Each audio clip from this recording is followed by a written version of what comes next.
কাল ছিল আমার দিদির স্বাদ, চলো সেই ভিডিওটা তোমাদের সাথে শেয়ার করি। Hey everyone, welcome to my mini blog. সকালবেলায় আমি রেডি হয়ে গেছিলাম একটা লং স্কার্ট পরে, এই হচ্ছে আমার সকালবেলার লুক।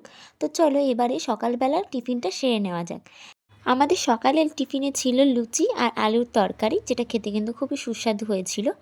এখানে দেখো রান্না হচ্ছিল, মাছ ভাজা হচ্ছিল এখানে, আর এরা হচ্ছে রাঁধুনি, আজকে রান্নার লোক ছিল এরা। আর আমাদের বাড়ির লোক যেহেতু পেঁয়াজ রসুন মাছ মাংস কিছু খায় না, আর সেই সব ছোঁয়াও খায় না, তাই জন্য তাদের বাড়ির জন্য আলাদাভাবে রান্না হচ্ছিল। এখানে মা রান্না করছে আর মিশু আর আমার ভাই মিলে লুচি বেলছিল সকালের টিফিনটা সারার জন্য।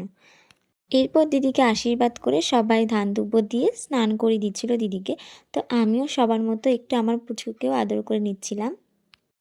তোমার ছেলের আশীর্বাদ করলাম। ভালো থেকো। প্রণাম করতে হবে। ঠিক আছে ভালো থাকো।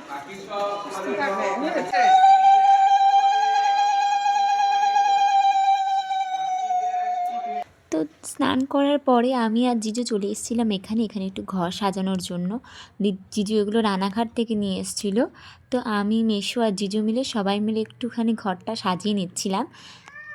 দিকে বেলুন ফোলাচ্ছিল আর আমি আর মেশো মিলে ওইগুলোকে লাগানোর জন্য রেডি করছিলাম। ওয়ালটাকে সাজানোর পরে দেখতে কি কিউট লাগছে, তাই না? এরপরে আমরা আবারও তিনজন মিলে, মানে আমি মা আর বড় মা মিলে দিদির ভাতের থালিটাকে সাজিয়ে নিচ্ছিলাম। হাতের থালির সঙ্গে সঙ্গে ফলের থালি, তারপরে প্রদীপের থালি, আমরা সব কিছু সুন্দর করে সাজিয়ে দিচ্ছিলাম।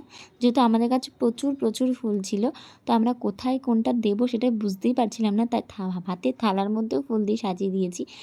আর থালির লুকটা কিন্তু এরকম হয়েছিল। আর আমাদের রান্নার প্রচুর পদ ছিল, যেগুলো আমি বললে ভিডিওটা অনেক লং হয়ে যাবে। তো আজকের ভিডিওটা এই পর্যন্ত। পরের পার্টে আমি দেখাবো দিদি কি খেলো আর দিদির কি তুলেছিল, নোড়া নাকি প্রদীপ নাকি পায়েস।